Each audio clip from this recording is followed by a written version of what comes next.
कौन सा कारोबार खुलेगा, कौन सा नहीं? लॉकडाउन में मजीद नरमी होगी या सख्ती? हतमी फैसला आज होगा।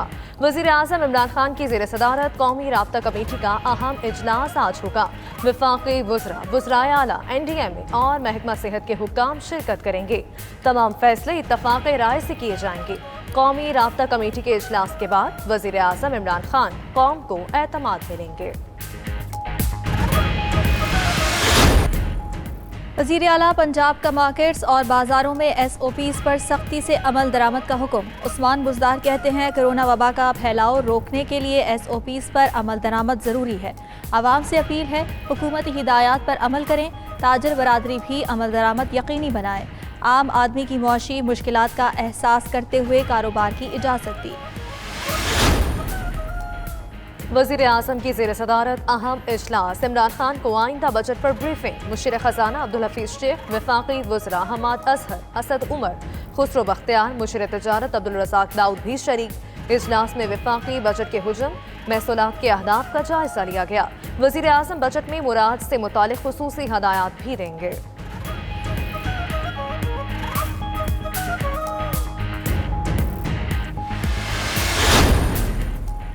फ़रूग नसीम ने वफाकी वज़ीर क़ानून के ओहदे से इस्तीफ़ा दे दिया। फ़रूग नसीम जस्टिस काजी फायजीसा केस में वफाकी हुकूमत की नुमाइंदगी करेंगे। फ़रूग नसीम ने इस्तीफ़ा मंजूर होने की तस्दीक कर दी है।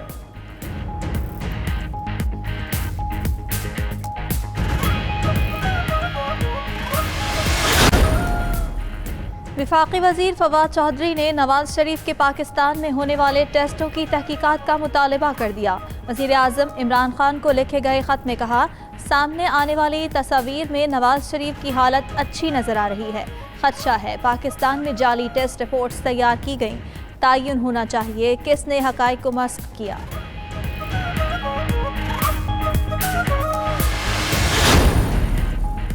असासा चार केस में गिरफ्तारी का खदशा। शहबाज शरीफ का अबूरी जमानत के लिए लाहौर हाईकोर्ट से रुजू।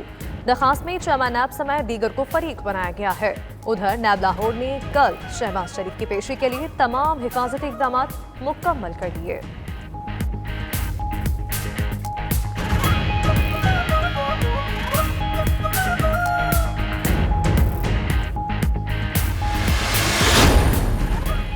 रेलवे के महदूद ट्रेन ऑपरेशन में आज से अप और डाउन मजीद 10 ट्रेनें शामिल कर ली गईं। नई ट्रेनें शामिल होने से रोजाना सिस्टम पर चलने वाली ट्रेनों की तादाद 40 हो गई।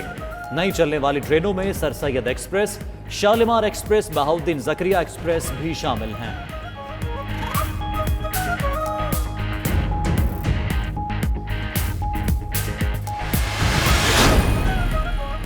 लॉकडाउन में नरमी। लाहौर हाईकोर्ट में मुकदमात की समाअत शुरू। पेशावर हाईकोर्ट के तमाम बेंचेस में भी केसेस की समाअत शुरू हो गई। अदालतों में वकला और साइलिन के लिए मास्क और सैनिटाइजर्स का इस्तेमाल लाजमी करार। उधर खैबर पख्तूनख्वा में तमाम सरकारी दफातर भी खुल गए। सरकारी ऑफिस सुबह 10 से दोपहर 4 बजे तक खुले रहेंगे।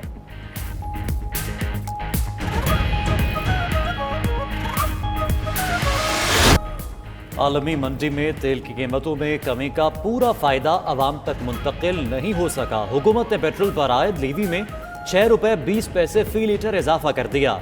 आलमी मार्केट के मुताबिक पेट्रोल 14 रुपए फी लीटर सस्ता होना था। वजारत खजाना ने रेवेन्यू में इजाफे के लिए पेट्रोलियम लीवी बढ़ाने की सिफारिश की। पेट्रोलियम लीवी की शरह 30 रुपए फी लीटर तक पहुंच गई।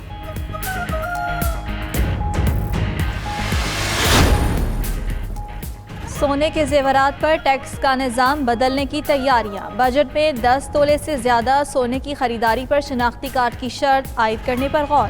ज़राए के मुताबिक सोने, चांदी, कीमती पत्थरों और धातों के सेक्टर को दस्तावेजी बनाने के कवानीन लागू करने का फैसला कर लिया गया।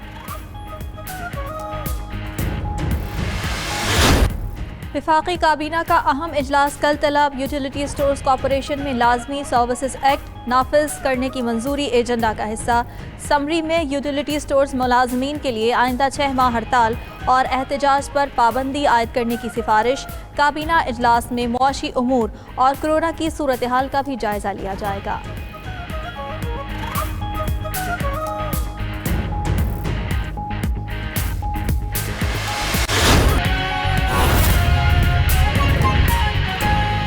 तर्जुमान सिंध हुकूमत मुर्तज़ा वहाब इस वक्त न्यूज़ कॉन्फ्रेंस कर रहे हैं। मांगा वफाकी हुकूमत से, अभी तक वफाकी हुकूमत की जानिब से उन सवालात का जवाब हमें नहीं मिला। हम ये तो रोज़ सुनने को मिलते हैं कि चोर हैं, डाकू हैं, फला हो गया, ये हो गया, हम किसी को नहीं छोड़ेंगे। लेकिन जो सवालात उठाए गए हैं, जो बहुत ही अहम नुकात थे, उनके बारे में अभी तक कई रोज़ गुजर जाने के बाद कोई जवाब नहीं आया। और उस दिन की प्रेस कॉन्फ्रेंस में कुछ चीज़ें हमने जानबूझ के छोड़ी थी, जो कि आज मैं आपके सामने फर्दर उसके ऊपर बात करूंगा। तो अगर हम रिकॉल करें, पिछले हफ्ते हमारी गुजारिश ये थी कि शुगर कमीशन रिपोर्ट ये कहती है कि पाकिस्तान के अंदर चीनी के बहरान की एक बुनियादी वजह शुगर एक्सपोर्ट है। जो दस्तावेजात रिपोर्ट के साथ लगे हुए हैं, उनका जब आप मुताला करते हैं तो वो दस्तावेजात शो करते हैं कि एक्सपोर्ट की इजाज़त वफाकी काबीना ने दी। वफाकी काबीना वज़ीर आज़म पाकिस्तान की सरबराही में मिली और 6 दिसंबर को इस बात की मंजूरी दी गई। वफाकी हुकूमत या वफाकी काबीना ने यह मंजूरी ईसीसी की सिफारिश पर की। ईसीसी किसका इदारा है? वफाकी हुकूमत का इदारा है। और ईसीसी ने सिफारिश किसकी पे की? Ministry of trade and commerce की गुजारिश पे। Ministry of trade and commerce का मिनिस्टर इंचार्ज कौन है? इमरान खान साहब हैं। तो ये बड़ा क्लियर एक टाइमलाइन है जो कि जिसको हमें फॉलो करने की जरूरत है कि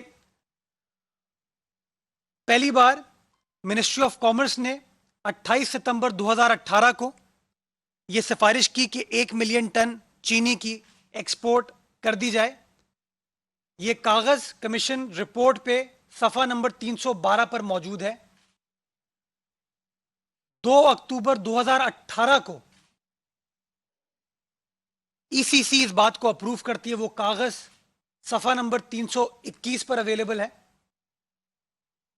और 3 दिसंबर 2018 को मिनिस्ट्री ऑफ कॉमर्स एक और समरी मूव करती है, जिसके अंदर 10 लाख से एक्सपोर्ट क्वांटिटी बढ़ा के 11 लाख क्वांटिटी की बात की जाती है। 2 अरब रुपए माजी के फौरी तौर पर अदा करने की सिफारिश की जाती है। और फ्रेट सब्सिडी के हवाले से जो माजी के फैसले हैं उस पर नजरसानी करने की सिफारिश करती है। ये जो समरी थी, इस समरी पे जो कि सफ़ा नंबर 322 पर अवेलेबल है, उसमें लिखा हुआ है कि ये गुजारिश वजीर आज़म की मंजूरी के बाद ईसीसी को की जा रही है। इमरान खान साहब की मंजूरी के बाद ईसीसी को की जा रही है। 3 दिसंबर, ये टाइम बड़ा इंपॉर्टेंट है, डेट बड़ी इंपॉर्टेंट है। 3 दिसंबर को ये दरख्वास्त जाती है। 4 दिसंबर को ईसीसी मुलाकात करती है और 4 दिसंबर को फैसला हो जाता है। और 6 दिसंबर को वफाकी काबीना भी इस बात को अप्रूव कर लेती है। यानी कि 48 घंटे में यह सारा फैसला हो जाता है, जिसके बारे में शुगर कमीशन खुद अपनी रिपोर्ट में पैरा नंबर 233 में कह रही है कि एक्सपोर्ट की वजह से चीनी की शॉर्टेज हुई, कीमतों में इजाफा हुआ, जिसकी वजह से लोगों ने अनड्यू एडवांटेज लिया और प्रॉफिट्स कमाए। हमारी इस प्रेस कॉन्फ्रेंस से पहले कोई इस बारे में बात नहीं कर रहा था कि वजीर आज़म का इसमें क्या रोल है, क्योंकि जैसा कि आप तमाम दोस्त जानते हैं कि वजीर आज़म पाकिस्तान इमरान खान साहब को, इज़्ज़त माब वजीर आज़म इमरान खान साहब को शुगर इंक्वायरी कमीशन में कभी भी बुलाया नहीं गया। इन तमाम दस्तावेजात के बावजूद अगर आप ये रिपोर्ट पढ़ते हैं जो कि 700 सफ़ों पर मुश्तमिल है, इस रिपोर्ट में कहीं पर भी खान साहब के रोल का जिक्र नहीं है। रज़ाक दाऊद साहब के बारे में बात की जा रही है जो कि एडवाइज़र ऑन कॉमर्स हैं, लेकिन मिनिस्टर ऑन कॉमर्स के बारे में बात नहीं की जा रही, जिनके अप्रूवल के बाद ये तमाम चीज़ें हुई।